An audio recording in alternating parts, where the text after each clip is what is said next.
I have a story about Bitcoin in 2017 that I want to tell you today. And I've been watching Bitcoin videos on YouTube since 2015. So that's been 10 years now. And the time has really been like stacking up. And over that time, I've also worked for several Bitcoin startups, and I've talked to thousands of people about kind of their experience stacking Bitcoin. And so there's this moment in 2017 that still like sticks in my brain, okay? And so for context, I like first bought Bitcoin in January of 2015, just on Coinbase, okay? Just $50 on Coinbase, January 2015. Like it actually wasn't that like in the moment, it wasn't this like grand thing or whatever. Like it's been 10 years in the making of kind of getting more into it. And I've talked in the past about how the philosophy of like Bitcoin versus the dollar combined with the investment, in the investment case for it is like all basically the same thing for me. So like that's been 10 years of all of that, okay? But in 2015, I had the experience of buying $50, watching it double, and then like pulling out my $50. Like I had already had that experience of kind of like doing the quick flip thing. And so in 2017, when the price was going crazy, when the exchange rate between USD and Bitcoin was going crazy, I like to say exchange rate instead of price because I think it shocks this into, in the language, talks about how there is an inherent competition. Like there is inherent currency competition happening in the world now. And I know different people will tinker at the edges, and like I watched a really good thing yesterday about how stablecoins are a very, very big thing kind of in crypto. And I don't really talk about them or like pay attention to them or whatever, but it is valuable. Like, yes, having the ability to peer-to-peer send dollar units between each other without intermediaries involved and without banks involved and without like the ACH network being slow and closed and all that stuff is super positive. And like, yes, is dollars still something that a lot of people want to kind of like transact with? Totally. So that's all fine. And I don't like discount that is happening. What I try to talk about though is also like the grander mission and philosophy of like Bitcoin is straight up better than dollars is also true. Like it is also true. And it kind of just gets lost sometimes. Like sometimes we just go off on different trails and we're pursuing different things and that gets lost, but that is still there. And I like talking about it. And so that's the reason why I bring it up. But 2017 specifically, okay?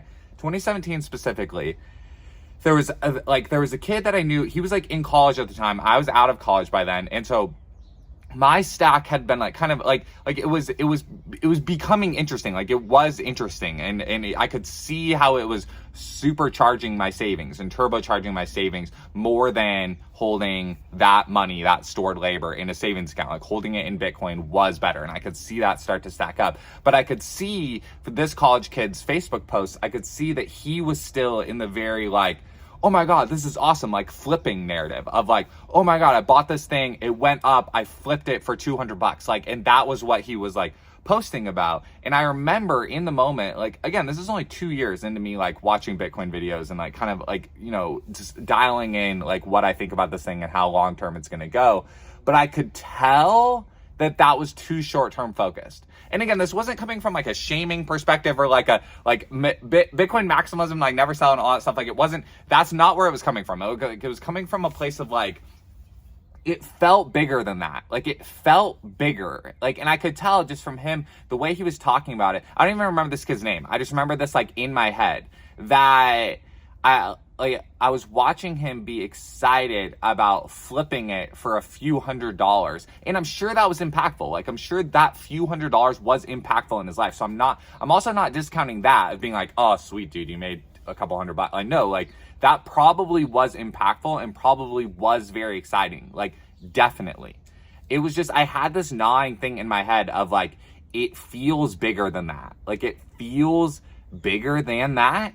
And that's where, like, I used to work on political campaigns back in the day. And that's where the concept of, like, Bitcoin being better than the dollar, like, was exciting to me. Like, the political, philosophical, like, world-changing, fix the money, fix the world impact of, like, the world moving onto Bitcoin was, like, a double benefit. It was a double benefit because I was seeing the guts of, like, political campaigns and just, like, the actual way that people get, just the actual tactical like information marketing efforts that people have to do to get elected, and then the bureaucracy required to kind of fix anything through those channels.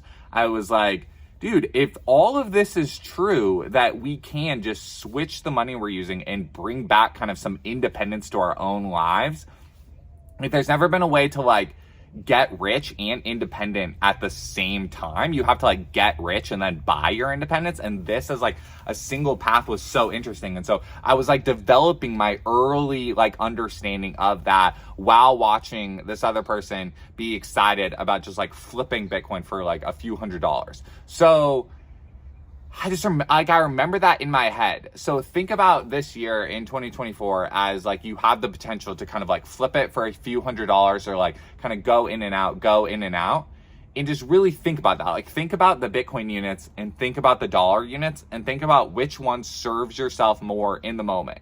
And now look, it could come across as I'm like talking outside both sides of my mouth, right? Because I've talked about like buying things with Bitcoin, and I've talked about like raising like a Bitcoin checking account and kind of looking at how much of your stuff do you bring into your house sourced with USD as the currency, sourced with Bitcoin as the currency. Totally. And that's why I think there's only ever been black and white in this whole thing of like never sell. And then the whole like, oh, you're cashing out and going back to dollar. Like, it's just very like both, like those two sides. And I want there to be more information like right here in the middle of just, we are living in a transitionary time. Like we're living in a transitionary time of money is receiving a software upgrade. And that's why everyone talks about it so differently, because money is so fundamental to like how we communicate with each other. And so, and personal finance is personal. Just on top of that, like budgeting is hard straight up in one currency. And then you're going through life changes. Like I've talked in the past of how like my views on Bitcoin and how I use Bitcoin has been changing because of getting a mortgage, because of having kids, because of, being married for more and more years now. And so you change as a person, and what money can do for your life and how it needs to work in your life changes over time as well. Now, when you layer on the fact that I view like my personal finances and I view the world through like a dual currency lens, that adds complications. And so that was all very early on beginning to form in my head when I was watching this person go through their like kind of flip it for a few $100 phases. So I had that also. So 2015, I would buy in $50, watch it double, pull out my $50, and then I kind of like, I did kind of treat it more like a casino of like, when I go to the casino, I like buy in, pull out my initial stack, and then I like let the house money ride, right? Like ride the house money. And so wherever you are on like buying in, pulling out your initial investment, letting house money ride, or just like getting all the way in, all the way out, or whether you're just like already have 90+% savings in or never sell or whatever, like feel those different things and ask yourself, what is the next level as 2024 continues to be, interesting.